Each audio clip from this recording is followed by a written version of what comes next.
Мен ауылға келгенде зомбилар ауылды түгелдей басып алыпты. Олар әрбір тұрғынды өлтіріп, оларды кезек-кезекпен зомбиға айналдыра бастады. Олар өте көп болды. Мен не істерімді білмей қарап қалдым. Олар көбейе бастады. Тұрғындарды өлтіріп көбейе бастады.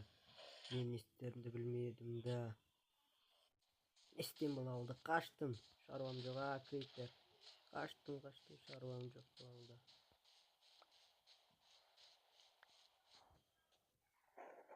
Бәрі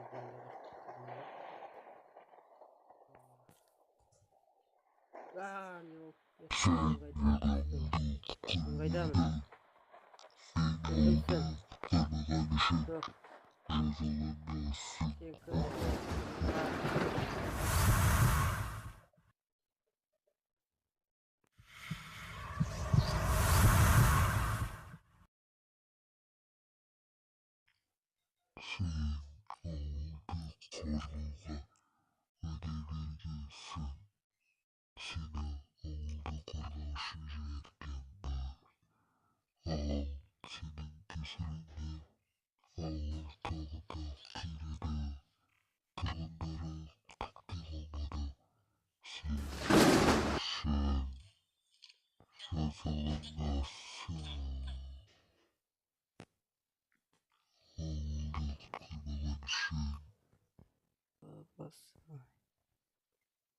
Болған өсер.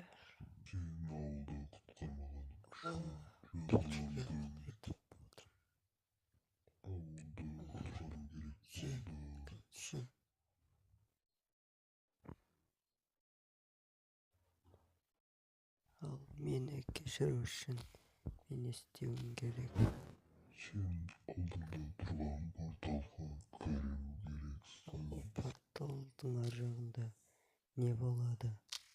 Сен ол жер порталға кірген соң өлесің. Бармасаң осы жерде өлесің. Жарайды онда. Мен ауылды құтқармағаным үшін өз міндетімді орындаймын. Ол жерде мені не күтеді? Ол жерде сені сұрақтар мен кедергілер күтеді. Қане жазба, мына жер құртылып жатыр. Тез кірмесең, мына жердің быт-шыты шығады, сен порталға кіре алмай қаласың. Өзімнің күнәмді